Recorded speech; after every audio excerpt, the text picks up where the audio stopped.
On it, and they had to bring a man out of retirement in Wales.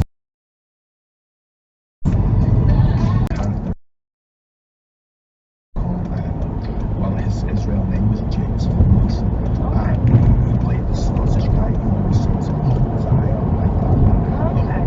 One eye on with this day. Right. So he's playing for a long time now because he's so encapsulated in the whole culture. Yeah. I couldn't imagine anybody else playing that part. You find some people like that. It's just like a typecast. It's just the role's perfect. Do that as well. But I'd say it is a challenge to get the funding required to sort of, let's say, to pass that on to people in our community. And are you seeing an increase in the number of people who are coming to you and saying, you know, I could really use some help? Yeah, absolutely. We've noticed that, and this is one of the things, particularly after coming out of COVID, we've noticed this, and obviously we've all heard the news about fuel increases and all the other things, inflation, wage stagnation, and all these things. And we have noticed a marked increase in people that come to us. How do people find out more about you? If they want to support you, but also if they want to get involved in what you're doing? Yeah, absolutely. I don't know if you agree, some nerves setting in now. Is it because it's getting to this point of the season where the trophy, which in fact has just been placed in front of me as I'm talking about it, that's a bit spooky, it's just down at the bottom there, pitch side. Yeah, do you think the nerves are kicking in amongst the supporters first of all? I mean, I can't imagine the players, they'll be treating this like a regular game, but just are fans starting to get the jitters a little bit as it's all becoming a reality? Well, they're all like me then, yeah, because I've been here since about Wednesday. It is really one of them. It's the big occasion, you know.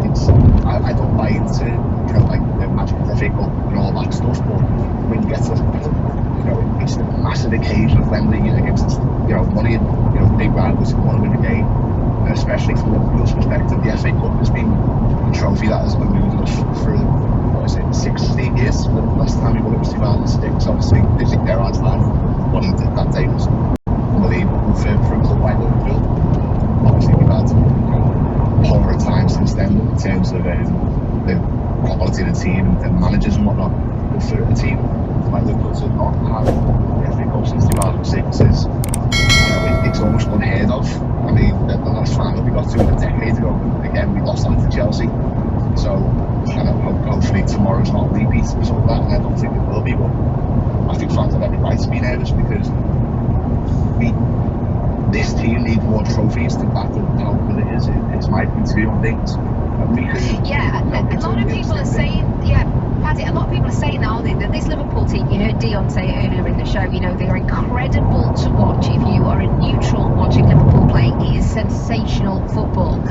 But as you say, to go down in history, I'm thinking back to sort of the class of '92 and everything that went to Old Trafford. I think it's such a huge confidence builder and generally good for the well-being. And we did a beautiful version of Lean on Me. It gives the children an opportunity to work with professionals.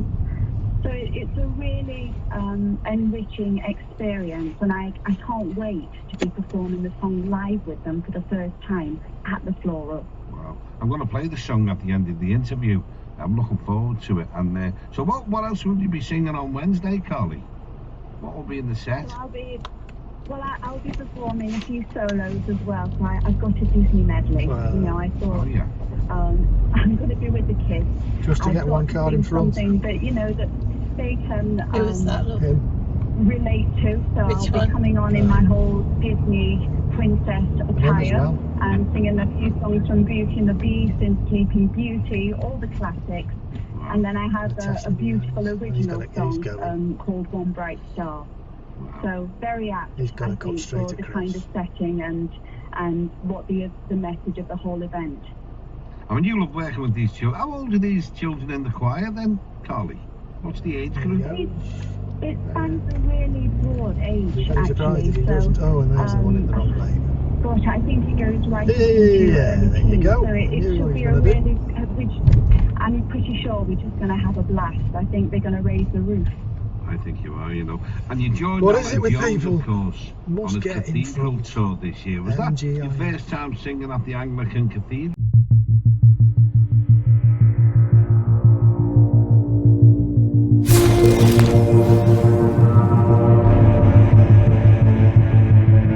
Up there. That listening to other radio stations, commercial Uh-huh. radio stations, adverts coming on, she'd You must be have gone through on a red visibly light. distressed by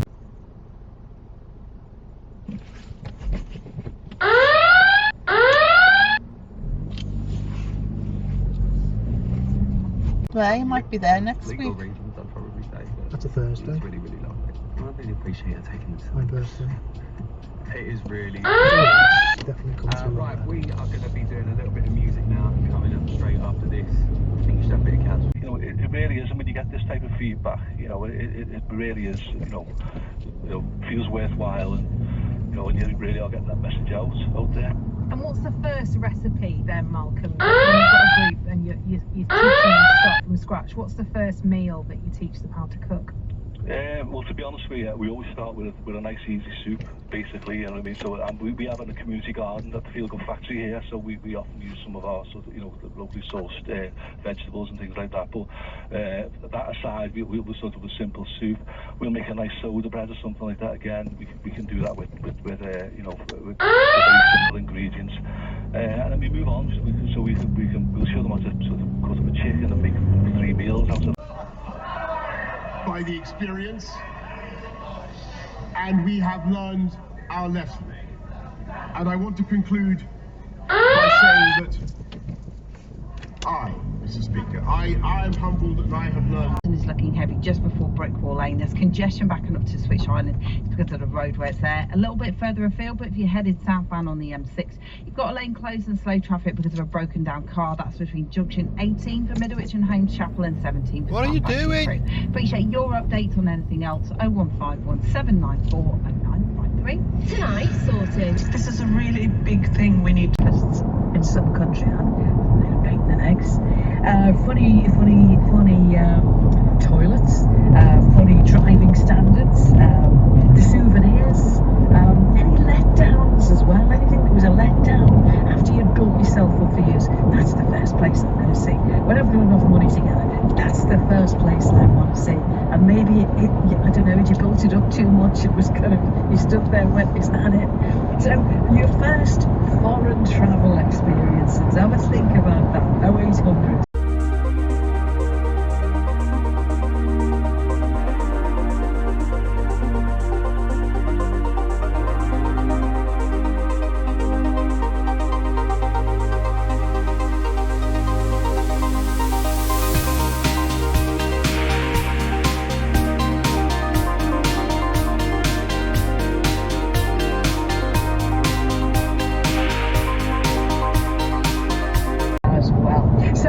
It's one member of the nostalgia team, and we didn't have him last week. He was poorly sick, stretched out over 2 chairs, but he's back.